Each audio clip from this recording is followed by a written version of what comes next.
NSATA membership, and thanks for joining us with Pause with the President. Today we have special guest Jerry Weber from the University of Nebraska-Lincoln. Jerry is a Hall of Fame member of Nebraska State Athletic Trainers Association, the America Athletic Trainers Association, and the National Athletic Trainers Association. Jerry, thanks for being with us today. Thanks for the invitation. Good to be here. Well, I'm always here, so.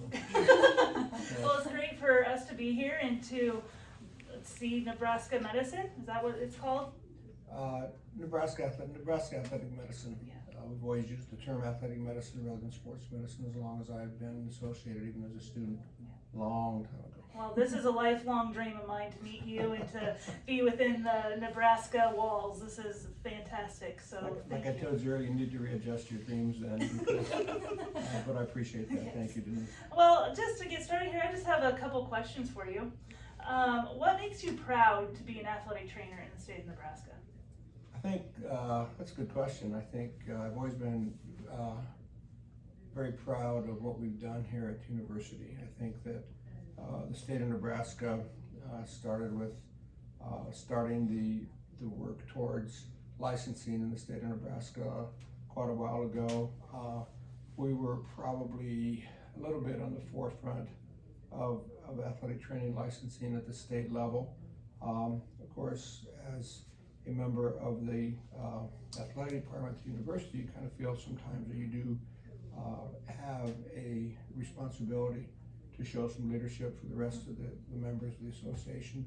Obviously, we didn't have an association back then, and so starting that along with I can't think of his name, who was Steve Monaco Yes. at Creighton, and some other members. Obviously, George Sullivan was vital in getting that started for us, so that we take a lot of pride in getting that going, but then also hopefully providing some other leadership and opportunities for students and staff here at the university. That's great. A lot of history that has happened here on university campus. A lot of history. George Sullivan and Paul Schneider were my mentors as a student, both in the Hall of Fame. Then Duke LaRue joined us in 1978 after I'd gotten my master's at Western Illinois Arts and Physical Therapy School. I met Duke and then was hired back here in 1977 by George Sullivan.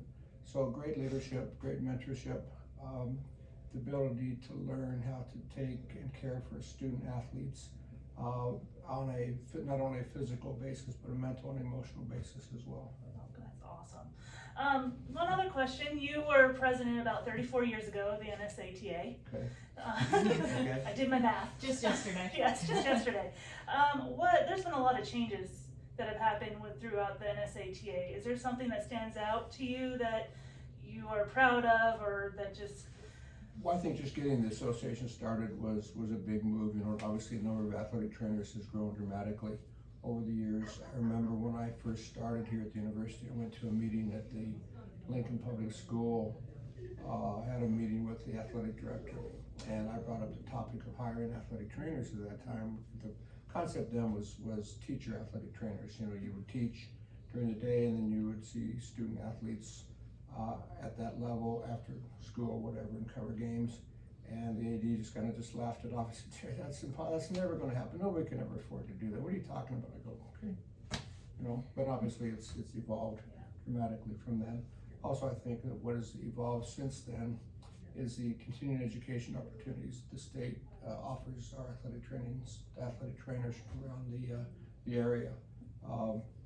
I was director of the district. I was in charge of, we had 13 district meetings in a row here in Lincoln out at what used to be the Kellogg Center on East Campus. And I was in charge of every single one of those, and that got to be really easy after a while because you just kept plugging in names on the schedule.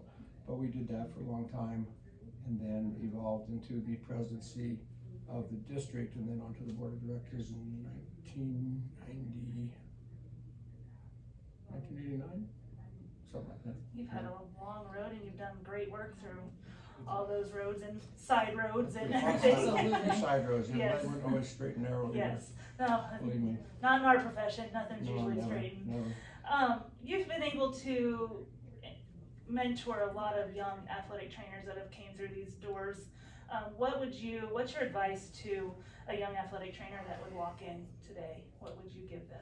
I think our younger athletic trainers need to understand that this job requires passion for what you do. It's not easy. The challenges are always going to be there, working with coaches, with administrators. I think that the role of the athletic trainer has changed dramatically over the years because of the acceptance of the medical community. Coaches seem to understand more about what an athletic trainer really does. Administrators, obviously, the same thing. I think just getting them to understand, to be patient, to learn as much as you can from your mentors. Take your didactic education that you're learning in the classroom and apply it in the clinic. If you don't apply it in the clinic and you don't learn how to work with athletes, work with people, how to understand all the mental and emotional aspects which are going on as well, then you're not going to be very successful. All right, one last question. You ready for this? This is a tough one? No, I don't know, but what advice would you give to someone in leadership? Obviously, you just mentioned that you've been at the state, district, and national level, so you have some great insight on leadership. What would you tell someone about sticking with leadership and getting involved? Yeah, I think getting involved is the main thing. You know, I think showing your leadership skills are sometimes forced upon you. You know, you see a need and you want to get involved, and involvement is obviously very important in our association.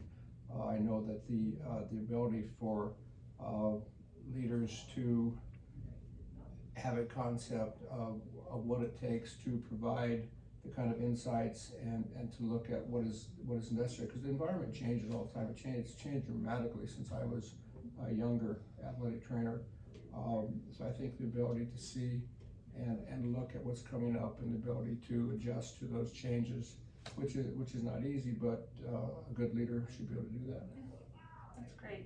You have some wonderful insight, and we greatly appreciate you meeting with us today, and thank you for making my dreams come true. Thank you for your time. Way too easy on me. Well, do you have any advice on work-life balance? Obviously, you're here at the University of Nebraska. You guys are busy with all sports. Just what Work-life do you do? balance has changed a lot. I mean, when I started, there was your work and your life was here, you know, and it's changed a lot because of the number of females in the profession has grown dramatically. And I think that the understanding that our people in this profession need to have the ability to have some family time, and I think that's become very acceptable. I don't think that there's any challenges. We have the number of our females on staff I think they have great spouses. They must have great spouses because they're, you know, they put in the time, they put in the work, they put in the travel, and yet they seem to have really good family life as well, and that's not easy, you know. I think for the men, it's maybe a little bit easier, but you also have to have a very understanding spouse or other family members who are going to accept the fact that at some point you're not going to be there all the time. And so it's tough to do, but I think that has evolved dramatically. I think it's continuing to change as we talk right now. I agree. Absolutely.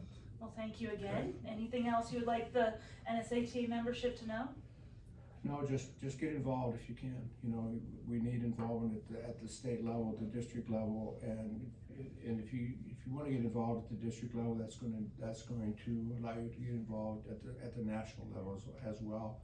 Like we've seen with Rob and Rusty and some other members who followed me in the I guess in leadership roles, but your involvement is going to be important to the growth of the association and the growth of us being able to add athletic trainers throughout the state.